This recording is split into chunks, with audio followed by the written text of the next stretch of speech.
Hi everyone, welcome once again to my channel.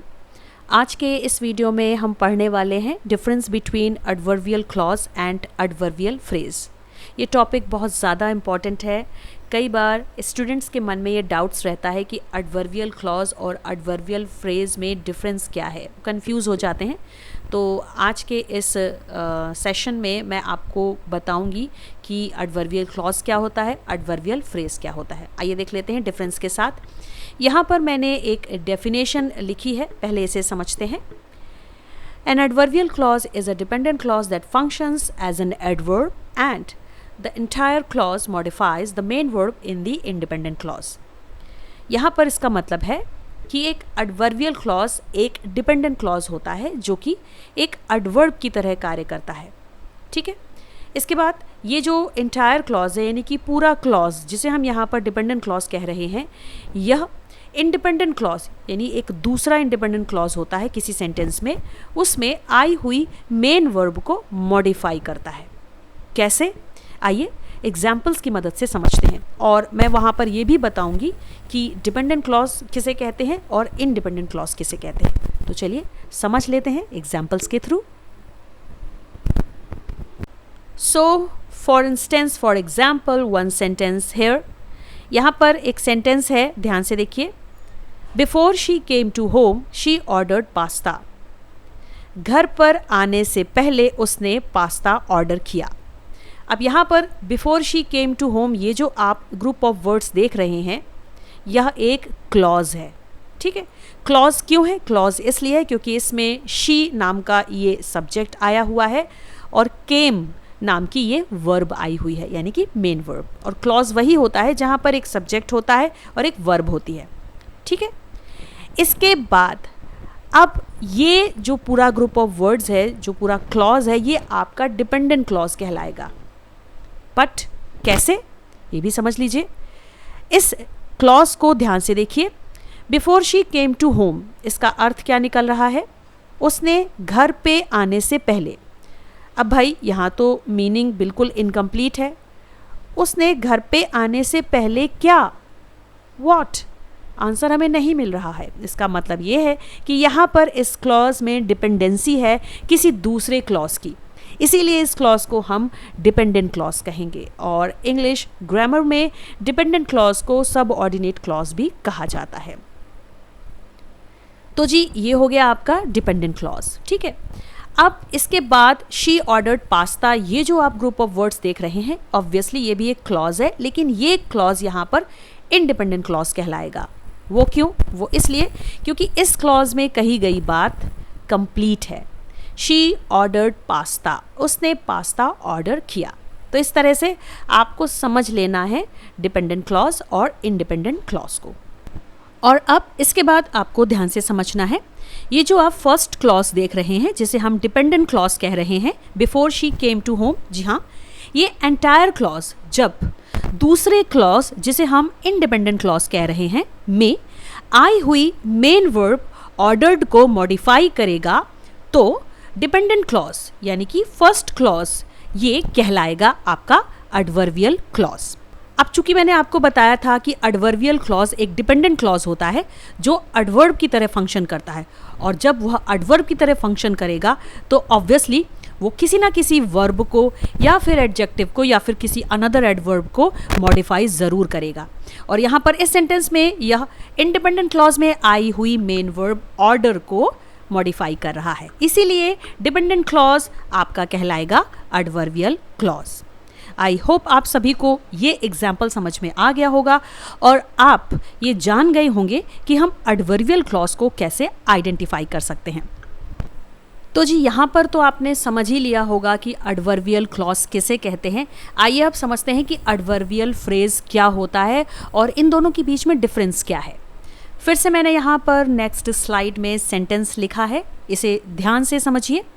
Veronica Yeats dinner very punctually, यानी Veronica रात का खाना बिल्कुल समय पर खाती है।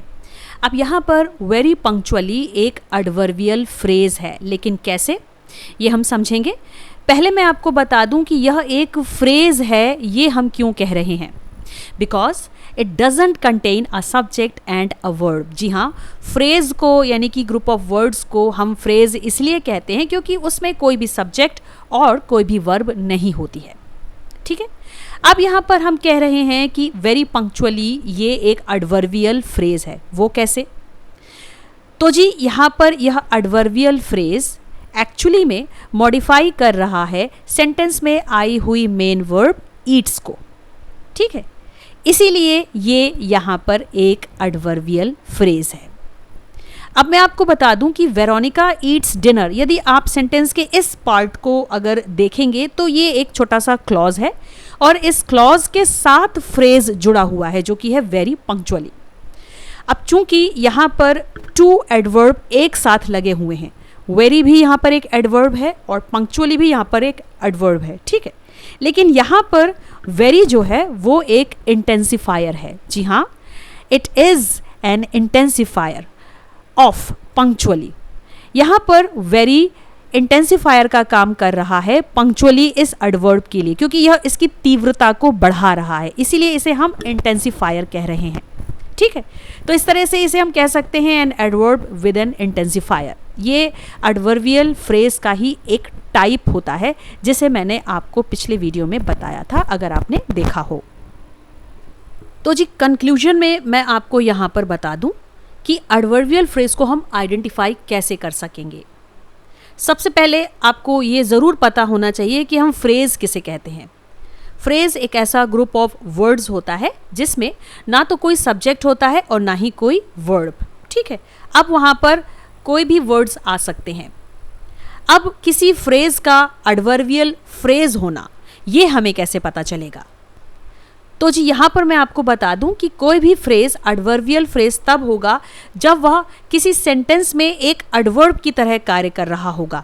और एडवर्ब का कार्य क्या होता है? एडवर्ब का कार्य होता है किसी वर्ब को या फिर एडजेक्टिव या फिर किसी अनदर एडवर्ब को मॉडिफाई करना।